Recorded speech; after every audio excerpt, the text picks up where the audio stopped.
अब हम बात करते हैं स्वतंत्रता के अलग अलग आधारों की। तो सबसे पहले हम स्वतंत्रता की नैतिक आधार का जिक्र करते हैं। स्वतंत्रता के नैतिक आधार के तहत हम मुख्यतः लुकास का जिक्र करेंगे, बार्कर और इमैनुअल कांट का हम क्या करेंगे, जिक्र करेंगे। तो समझ लेते हैं कि सबसे पहले स्वतंत्रता की नैतिक अवधारणा क्या है या स्वतंत्रता का नैतिक आधार क्या है। तो स्वतंत्रता का सिद्धांत एक नैतिक विचार को व्यक्त करता है और स्वतंत्रता की मांग इस कृति के आधार पर करता है कि मनुष्य विवेकशील प्राणी है। उसका मानना है कि मनुष्य विवेकशील प्राणी है और उसकी विवेकशीलता के साथ साथ उसको पूरी तरीके से छूट देनी चाहिए। तो इस तरीके से स्वतंत्रता का नैतिक जो आधार है वो स्वतंत्रता की मांग किस आधार पर करता है, मनुष्य एक विवेकशील प्राणी है। यानी स्वतंत्रता मनुष्य को किस आधार पर मिलनी चाहिए, उसकी विवेकशीलता के आधार पर मिलनी चाहिए। चूंकि वो एक विवेकशील प्राणी है, इस आधार पर उसको स्वतंत्रता मिलनी चाहिए और इसी आधार पे स्वतंत्रता का जो नैतिक आधार प्रस्तुत करने वाले जो विचारक हैं, इसी आधार पे वो स्वतंत्रता का नैतिक आधार प्रस्तुत करते हुए पाए जाते हैं। सबसे पहले जॉर्ज लुकास का हम जिक्र करते हैं। लुकास की एक पुस्तक आती है द प्रिंसिपल ऑफ पॉलिटिक्स 1976 में।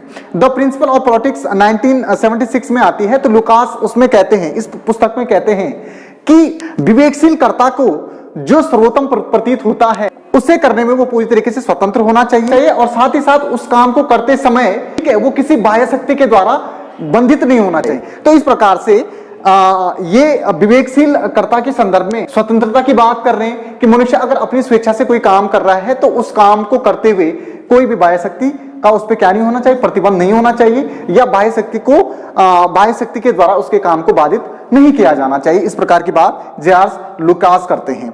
उसके बाद हम बात करते हैं नंबर दूसरे जो नैतिक आधार को प्रस्तुत करने वाले विचारक हैं वो हैं अर्नेस्ट बार्कर। अर्नेस्ट बार्कर भी अपनी एक पुस्तक लिखते हैं principle of social and political theory 1951 में इनके द्वारा ये पुस्तक लिखी जाती है। इसमें स्वतंत्रता के नैतिक आधार पर विशेष बल ये देते हैं। इसके साथ साथ ही वो अपनी चर्चा का यानी नैतिक आधार पर स्वतंत्रता किस तरीके से होनी चाहिए उस चर्चा को आरंभ करने से पहले वो जर्मन दार्शनिक इमैनुअल कांट की इस स्वयं सिद्धि से करते हैं कि विवेकशील कृति अपने आप में साध्य है। यानी कि जर्मन दार्शनिक हैं जो इमैनुअल कांट, वो एक उनके द्वारा एक कृति बोली जाती है कि भाई विवेकशील कृति अपने आप में एक साध्य है।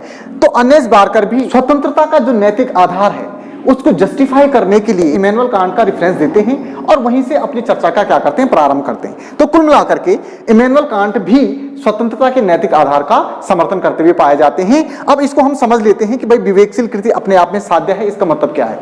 इनका मानना था कि अगर कोई भी व्यक्ति अपनी विवेक से किसी काम को करता है तो उस काम के सही होने की प्रोबेबिलिटी ज्यादा है और वो काम अपने आप में क्या है, साध्य है। साध्य का मतलब लक्ष्य, ठीक है। तो यानी जो व्यक्ति जिस व्यक्ति ने जो काम किया है वो काम अगर विवेकशील प्रक्रिया से हुआ है तो वो काम क्या है, अपने आप में एक साध्य है। वो काम कहीं ना कहीं अपने आप में क्या होगा, न्याय संगत होगा और बहुत बेहतरीन तरीके से वो काम होगा। तो यानी विवेकशीलता का मतलब क्या है, विवेकशीलता व्यक्ति की उस मानसिकता को प्रेजेंट करने की बात करती है जिसमें व्यक्ति सही और गलत की सही पहचान करने में सक्षम होता है। यानी अगर हम बोलेंगे कि वो बहुत विवेकशील प्राणी है तो हम किस तरीके से जस्टिफाई करेंगे, विवेकशील प्राणी का मतलब ये है कि वो बहुत ज्यादा चिंतन मनन वाला व्यक्ति है और वो किसी भी डिसीजन को लेते हुए 10 उसके पॉजिटिव और 10 उसके नेगेटिव फैक्ट को देख करके फिर जो सही डिसीजन है वो लेता है। तो विवेकशील कर्ता सही डिसीजन लेता है और उसके द्वारा जो डिसीजन लिया गया है वो अपने आप में क्या है, एक साध्य है यानी लक्ष्य है, ठीक है। वो लक्ष्य का मतलब कि वो सभी के हित में ही होगा।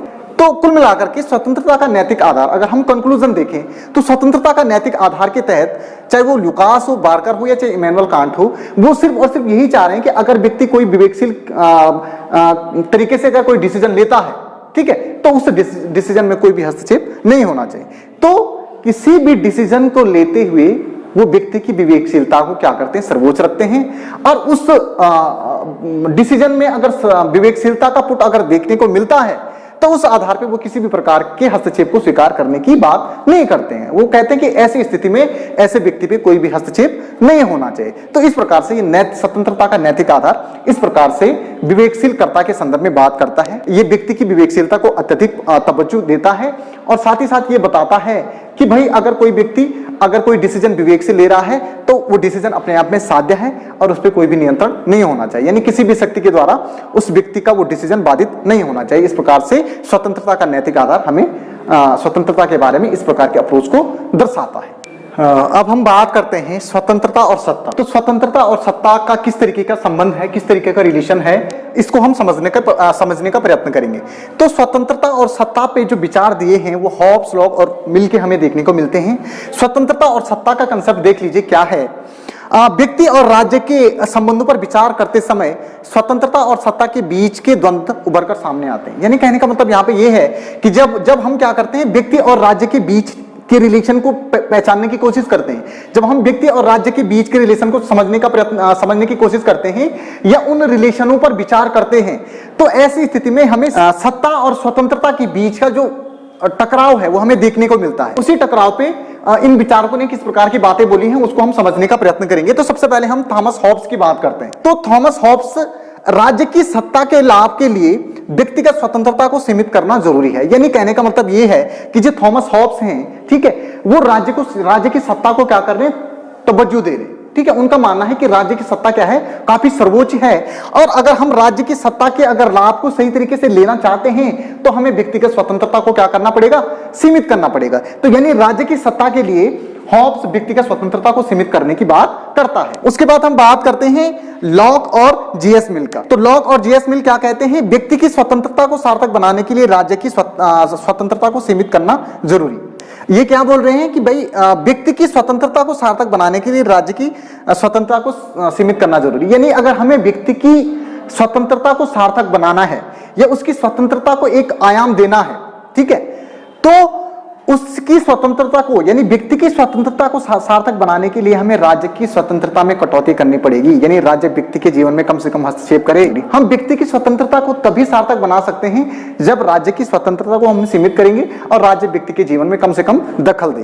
तो सत्ता और स्वतंत्रता के टकराव पे जेएस मिल और लॉक, जेएस मिल और लॉक व्यक्ति की स्वतंत्रता को ज्यादा ऊपर रख रहे हैं। वहीं अगर हॉब्स की हम बात करें तो हॉब्स क्या कर रहा है, राज्य की सत्ता को ऊपर मान रहा है और राज्य की सत्ता के लाभ के लिए वो व्यक्ति की स्वतंत्रता को सीमित करने के पक्ष में। तो यहाँ पे हमें राज्य की सत्ता का समर्थन करते हुए हॉब्स पाया जाता है, जबकि लॉक और जेएस मिल हमें व्यक्तिगत स्वतंत्रता का अधिक समर्थन करते हुए पाए जाते हैं। तो यानी स्वतंत्रता और सत्ता के बीच जो टकराव है उस पर विचार हमें क्या करते हैं, दो खेमों में, या विचारक हमें दो खेमों में विभाजित होते हुए प्रतीत होते हैं, जिसमें एक हमने हॉब्स का जिक्र किया और दूसरा हमने लॉक और जेएस मिल किया। तो इस प्रकार से स्वतंत्रता और सत्ता के संदर्भ में हॉब्स, लॉक और जेएस मिल के विचार हमें देखने को मिलते हैं। अब हम बात करते हैं कानून और स्वतंत्रता। ठीक है, तो कानून और स्वतंत्रता का आधार क्या है इसको समझ लेते हैं।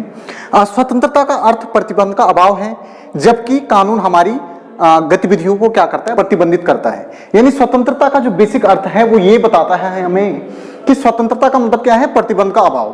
अगर कोई भी किसी भी प्रकार का प्रतिबंध का ना होना या किसी भी प्रकार के प्रतिबंध का अभाव का नाम को ही हम क्या कहते हैं, स्वतंत्रता कहते हैं। प्रतिबंध नहीं है तो स्वतंत्रता है, अगर प्रतिबंध है तो स्वतंत्रता नहीं है। इस प्रकार की बात स्वतंत्रता की बेसिक अप्रोच हमें क्या करती है, बताती है।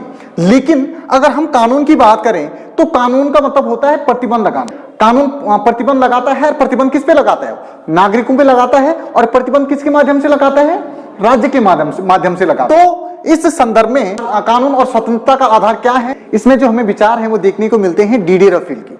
कानून और स्वतंत्रता का जो आधार है उस पर डीडी रफील क्या करते हैं, बात करते हैं। डीडी रफील के द्वारा बोला जाता है कि स्वतंत्रता पर जो प्रतिबंध लगाए जाते हैं उसके दो मुख्य उद्देश्य हो सकते हैं। यानी डीडी रफील जो कहते हैं, ठीक है, वो बोलते हैं कि स्वतंत्रता पे जो हम प्रतिबंध लगा रहे हैं उसका मुख्य दो आधार हो सकते हैं। दो कौन कौन से आधार हो सकते हैं, इसमें नंबर एक वो बोलते हैं कि दूसरों की स्वतंत्रता की रक्षा करना। अगर कभी कभार हम पे प्रतिबंध लगाया जा रहा है तो इसका मतलब यह है कि दूसरे की स्वतंत्रता बाधित हो रही है और उनकी स्वतंत्रता को बनाए रखने के लिए हम पे प्रतिबंध लगाए जा सकते हैं। ये प्रतिबंध क्या है, सही है। दूसरा वो बोलते हैं कि कभी कभार हमारी खुद की स्वतंत्रता की रक्षा करने के लिए भी प्रतिबंध लगाए जा सकते हैं। यानी वो प्रतिबंध का समर्थन करते हुए पाए जा रहे हैं, कानून का समर्थन करते हुए पाए जा रहे हैं। और कानून का समर्थन किस आधार पर डीडी रफेल कर रहे हैं, डीडी रफेल के द्वारा बोला जा रहा है कि प्रतिबंध दो आधारों पर लगाए जाते हैं या लगाए जा सकते हैं। नंबर एक कि अगर हमें दूसरों की स्वतंत्रता की रक्षा करनी है तो तब हम हमारी स्वतंत्रता पे कुछ प्रतिबंध कानून के द्वारा लगाए जा सकते हैं।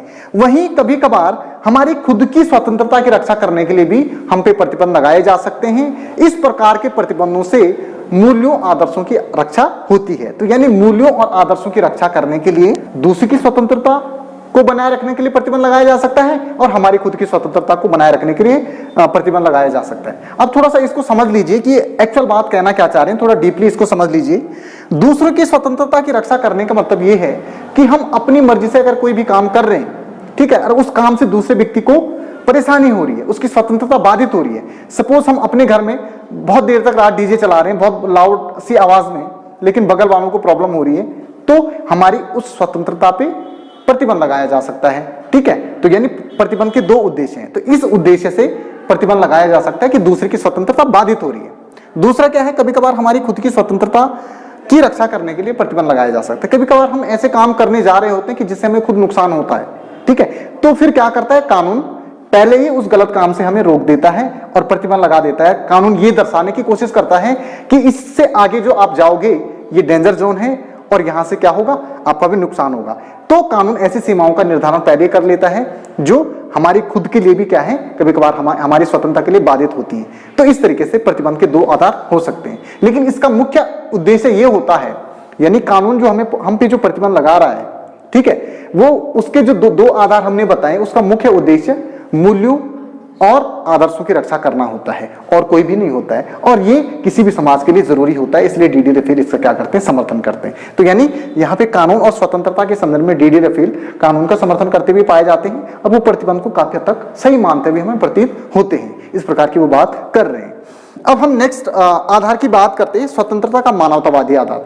तो स्वतंत्रता का मानवतावादी आधार की हम बात करते हैं मार्क्स से। कार्ल मार्क्स के द्वारा, मार्क्स ने अपनी पुस्तक इकोनॉमिक एंड फिलोसफिकल मैन्युस्क्रिप्ट जो उनके द्वारा 1844 में लिखी गई, उसमें कार्ल मार्क्स के द्वारा बोला गया, उन्होंने पूंजीवाद की इस पुस्तक में आलोचना की और उनके द्वारा बोला गया कि पूंजीवाद मनुष्य को मनुष्य नहीं मानता है। उनका कहना क्या था, पूंजीवाद मनुष्य को मनुष्य नहीं मानता है, वो मनुष्य को मनुष्य नहीं रहने दे रहा है, क्योंकि पूंजीवादी जो अर्थव्यवस्था है, पूंजीवादी जो प्रक्रिया है, उसने संसाधनों की होड़ इस तरीके से बढ़ा दी है, ये भौतिक संसाधनों की होड़ इस तरीके से बढ़ा दी है कि मनुष्य की जो क्रिएटिविटी है, जो उसकी सृजनात्मक क्षमता है, वो खत्म हो गई है। वो सिर्फ और सिर्फ आज क्या कर रहा है, अपनी जॉब के लिए दौड़ रहा है। उसकी जो एक्चुअल जो पावर है, जो एक्चुअल स्ट्रेंथ है, अगर कोई बहुत अच्छा सिंगर है, बचपन से ही बहुत अच्छी सिंगिंग करता है, ठीक है, तो आज पूंजीवादी समाज ने उसको इस तरीके से भ्रमित कर दिया है कि वो अपनी उस जो उसकी एक्चुअल जो पोटेंशियल है उस पे वो काम नहीं करता है, बल्कि वो जॉब की तरफ भागता है, क्योंकि जॉब से उसको ज्यादा पैसा मिलेगा और पैसा मिलने के बाद क्या करेगा, वो अपना भरण पोषण सही तरीके से कर सकता है। तो यानी मार्क्स के द्वारा बोला गया है कि भाई पूंजीवादी जो अर्थव्यवस्था ने मनुष्य की स्वतंत्रता को खत्म कर दिया है, मनुष्य की स्वतंत्रता को खत्म इस तरीके से कर दिया है क्योंकि पूंजीवादी अर्थव्यवस्था ने उसकी क्रिएटिविटी को खत्म कर दिया है। और क्रिएटिविटी कैसे खत्म हो रही है, क्रिएटिविटी इस तरीके से खत्म हो रही है क्योंकि मनुष्य भौतिक चीजों के लिए क्या कर रहा है, दौड़ रहा है, और उन भौतिक चीजों की दौड़ में वो अपनी जो उसकी पोटेंशियल है, अपनी जो योग्यता है, उस योग्यता पे वो काम नहीं कर रहा है, जिस कारण उसकी क्रिएटिविटी खत्म हो गई है। एंड ऑफ रिजल्ट क्या मिल रहा है कि वो लगातार इस दौड़ में, एक बार जब इस दौड़ में लगातार दौड़ता है तो फिर वो धीरे धीरे थकने लग जाता है और अकेलापन महसूस करने लग जाता है और लास्ट में वो नैतिक अकेलापन को चला जाता है, यानी उसमें नैतिक अकेलापन की भावना आती है, अलगाव की भावना आती है और उसका पूरी दुनिया से मोह भंग हो जाता है। तो इस तरीके से वो बोलते हैं कि भाई जो पूंजीवाद है, पूंजीवाद ने व्यक्ति की एक्चुअल स्वतंत्रता को छीन करके व्यक्ति को क्या कर दिया है, मनोविकलता रोग से ग्रसित कर दिया है और इस तरीके से मनुष्य क्या हो गया है, अपने आप में आज क्या है, बहुत ज्यादा दुखी है, क्योंकि जो उसकी योग्यता थी, उस योग्यता को की अभिव्यक्ति वो कर नहीं पाया। क्यों नहीं कर पाया, क्योंकि पूंजीवाद उसके लिए क्या था, एक बहुत बड़ा रोड़ा था, या पूंजीवाद बहुत बड़ा उसके लिए क्या था, एक शत्रु था जिसने उसको करने नहीं दिया। तो इस तरीके से पूंजीवाद की आलोचना इस आधार पर करती है, ये मानवतावादी दृष्टिकोण है। तो कहीं ना कहीं पूंजीवाद को ये क्या मानता है, व्यक्ति की स्वतंत्रता के लिए बाधक मानता है कार्ल मार्क्स इस किताब में, और इस तरीके से मानवतावादी दृष्टिकोण को क्या करता है, प्रस्तुत करता है। इसका मानना है कि हमें एक्चुअल स्वतंत्रता तब मिलेगी जब हम पूंजीवाद की इस प्रक्रिया को खत्म करेंगे और व्यक्ति की जो अपनी योग्यता है, जो उसकी सृजनात्मक क्षमता है, उस सृजनात्मक क्षमता के हिसाब से वो काम करे और खुश रहे और उसमें वो क्या करे, तरक्की करे, आगे बढ़े। उस तरीके से उसमें एक्चुअल स्वतंत्रता के भाव पैदा होंगे और उसका जो विकास है वो एक अलग चरम पे होगा। तो इस तरीके से ये मानवतावादी आधार हमें देखने को मिलता है कार्ल मार्क्स की इस पुस्तक में। स्वतंत्रता का जो मानवतावादी आधार है, इस प्रकार के चिंतन को आगे Georg Lukacs, Erich Fromm, Herbert Marcuse और यूगेन हेबरमास जैसे नव मार्क्सिस्ट क्या करते हैं, इस मानवतावादी चिंतन को आगे बढ़ाते हैं।